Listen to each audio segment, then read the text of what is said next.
Good morning, good afternoon at good evening mga ka-Alvin. Ito, nandito tayo sa loob ng ating aviary. Mag-update tayo ng mga ibon natin, ng mga nangitlog at mga may papisa. At meron din tayong bad news na kanina lang pag open natin ang ating tindahan ay yun nga, sayang yung Opa Pale Dilute natin at isang visual Opa Dan Palo na nakita na lang natin na namatay po sila. Kakapisa lang ng isa pero parang hindi nakayanan. Yung isa naman, balak ko sana ipaposter kahapon yung Opa Pale Dilute natin. First time kasing mag-clutch itong isa natin pares dito na Green New Wing Opa Split Pale Palo Split Dilute at Blue Split Pale Palo Split Dilute. First clutch po nala, yun, medyo malaki na. Papagitan natin sa video, sayang talaga. Hindi natin expected na mamamatayan tayo ng ganon na pasisiw. Pero sana, part talaga ng pag-iibon yan. Kaya yun po, wala tayong magagawa. Hanggang doon na lang talaga mga ka-Alvin. Tapos bukas mga ka-Alvin, nasa Bukawi Pet Market tayo. Meron tayong mga i-deliver na ibon na kumuha sa atin na mga ibon. Maraming salamat sa inyo mga ka-Alvin. Tapos next Friday, tignan natin if ever na may order tayo ulit na mga ibon. Siguro pupunta tayo ulit sa Bukawi Pet Market. Mag-update tayo ulit mga ka-Alvin. Kaya ito, i-update muna natin yung mga ibonan natin dito na mga paresan natin para makita ninyo kung ano yung mga nakaset up ni Alvin Aviary Animal Lover mga ka-Alvin. Guys, stay tuned lang kayo. Ipapasok lang natin ang ating intro.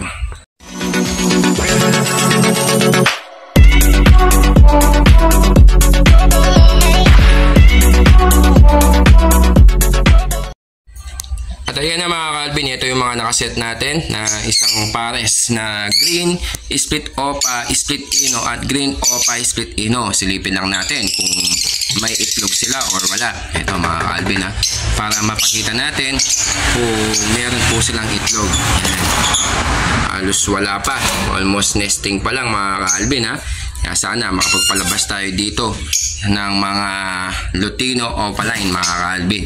Tapos ito naman yung Dan natin na Blue Split Opa Split Dan at Green Split Dan. May itlog po sila ngayon at wag muna natin silang kuhanin kasi medyo maselan to mga ka-Alvin. Nakatatlong clutch na tayo dito, almost naglalabas po siya ng Dan. Katulad nun yung pinaposter natin yung itlog niya na pang 4th clutch, ngayon pang 5th clutch na po yan mga ka-Alvin. Ngayon ay pinaposter natin, sayang yung anak po nila, visual na naman.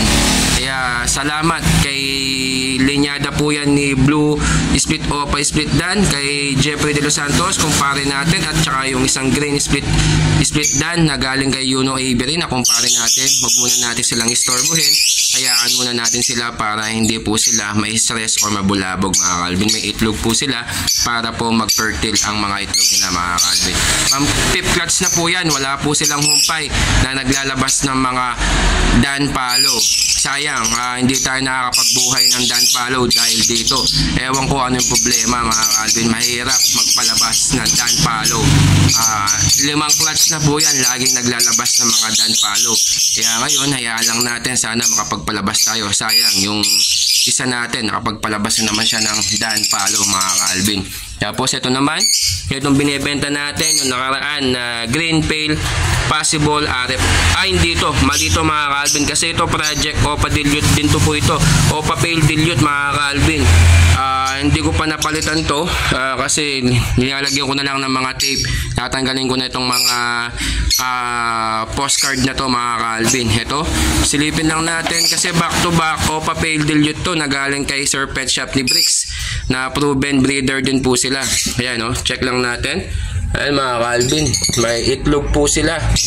Ayan, ina-out din natin yan nung nakaraan. Kaso ayan may itlog po sila. Hindi natin alam kung fertile itong tatlong itlog na to mga ka-Alvin. Ayan, bali yan, legit breeder na po sila. Matagal ko ng legit breeder yan. Kaso ngayon may itlog, i-out ko sana. Kaso wag na muna, sayang, baka mag-fertile, makapagpalabas tayo ng Opa Pale Dilute mga ka-Alvin. Tapos ito naman yung isang Green Split Opa Split Dilute natin at Far Blue Opa Split Dilute na may itlog din sila at nakapagpapisa po sila.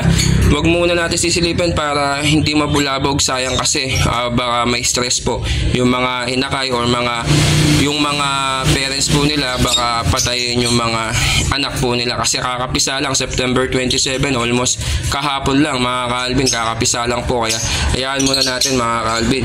Tapos ito nga yung isang ano natin na galing kay Loy Kembao na nabili natin sa kanya, nakapagpalabas po sila ng isang visual Opa Pale Dilute. Yun nga po, namatay nga lang. Nakita nyo naman, pinakita ko yung videos yan sa unang ano natin. Talagang sayang, nakapagpalabas na po sila.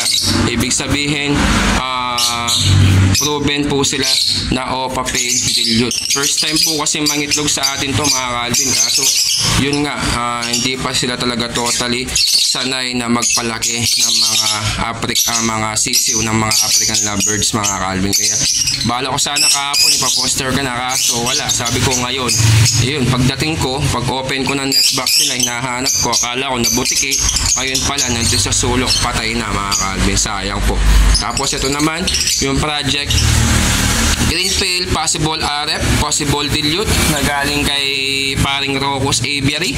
Yung pack natin, DNA pack po yan. At Green Opaline Split Pale Follow RF line. Yan, may itlog din po sila. At hindi na natin i-check para hindi po ma-stress yung mga breeder natin mga ka-Alvin. At ayan mga ka-Alvin, ito naman, itong dalawang back-to-back possible dan.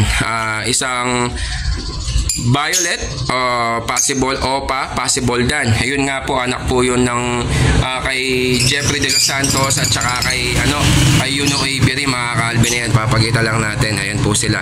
Bali magkapatid po yan. Susubukan natin magpares ng magkapatid kung totoo nga ba na pag nga daw pong may anak po sila, sakitin daw po yung mga magiging anak nila. Kaya subukan natin kasi yung mga haka-haka ng mga breeder, natin, tatapusin natin. Kaya ito, magkapatid po yan mga ka-Alvin, babae talagi po yan. Yung kasing Opa natin, automatic sex link hen po siya kasi split Opa po yung cock, tapos yung cock natin possible Opa, possible Dan. Kasi pag possible po yung Opa, automatic ay cock po yan mga ka-Alvin. Kaya subukan natin pagparisan yung dalawang yan mga ka-Alvin, para if ever na yung haka-haka nila na pag magkapatid po yung ipagpaparis mo ay parang magiging sakitin daw po yung mga magiging anak nila. Kaya ngayon titignan natin, i-update natin mga ka-Alvin ha. Tapos yan pa mga ka-Alvin, project natin na mga Crimino Split Opa, tapos at saka albino. Ayan, bali project tayo ng mga B1 dyan na mga Crimino Opa, sex link cock, sex link cock tuloy, sex link hen po mga ka-Alvin, if ever na makapagpalabas tayo ng mga Crimino Opa mga ka-Alvin. Tapos ito, meron din tayo dito Yellow Bull Split Ino, Split Opa, and then Lutino hen. Ayan, bali may sisiw din po sila. Ayoko munang ipakita hanggat hindi po sila malaki. I-update na lang po natin pag malaki na po sila. Dalawang red eye, sana dalawang Opa Lutino ang ilalabas niya mga ka-Alvin. Kaya ayan muna natin mga ka-Alvin. Tapos meron din tayo dito Yellow Bull Split Ino, Split Opa at Lutino. Ayan, may itlog din po sila. Wag na po natin silang para hindi po siya mabulabog mga ka-Alvin. Ayan, halos mga project natin ay Opa Lutino, Crimino Opa, Opa Pale Dilute at mga Opa Dan Follow. Kasi yan po yung mga kailangan sa buying, itong tuloy-tuloy na buying na to mga ka-Alvin. Tapos yun nga, yung isa natin na yun na Lutino split sa Opa, talagang sibol na sibol mga ka-Alvin. Ayan po ay anak po yan ng Yellow Bulls natin dito mga ka-Alvin. Ayan ha, balik split sa Opa po yan mga ka-Alvin. Ewan ko kung magkakap or hen mga ka-Alvin. Kaya hindi pa natin alam kung pag nag-hen po yan, hindi na po siya totally split sa Opa mga ka-Alvin. Ayan yung mga updated natin na mga ibon. At ayan yung mga mayroon pa na rin mga dito, mga possible dan. Yung split dan natin ay nakuha na, i-deliver natin tomorrow sa Bukawi Pet Market at isang pares na possible red factor. Ayan mga Calvin ha. Bali, tinanggal na po natin sila dati kasi nakaset po yan ng mga back-to-back possible RF natin. Kaya ngayon, nag-focus po tayo sa Project Opa Lutino, Project Opa Pale Dilute at Project Opa Dan Palo. Magdadagdag pa tayo mga Calvin.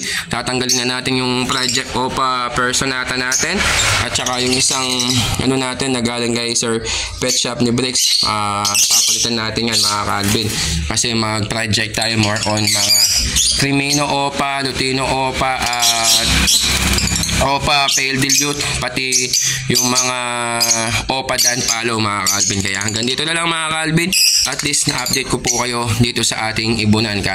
Konti na lang nga po yan mga Calvin. Habi na lang po kasi binawasan na po natin lahat ng mga ibon natin. Dati nasa 30%, ngayon nasa 3, 6, 9, 12 na lang po yung mga binibreed natin kasi meron pa tayong 3 cage dito. Ayusin pa natin kasi tumutulo po pag umuulan dito mga Calvin. Ayan no, meron tayong mga karton, tapos meron pa tayong ano dito, yung timba kasi tumutulo. Kaya papabigyan natin ng ano yan para hindi po tumulo itong ibiri natin mga Calvin. Kaya maraming salamat mga Calvin. Kung bago ka lang sa ating channel, huwag mo kalimutan mag-like at mag-subscribe at i-click mo notification bell button natin para lagi kang updated sa ating YouTube channel mga Calvin. Maraming salamat mga Calvin sa patuloy niyo suporta. Bukas po nasa Bukawi Pet Market tayo. Mag-update tayo ng mga price list ng mga African lovers at mga aso at pusa doon mga Calvin.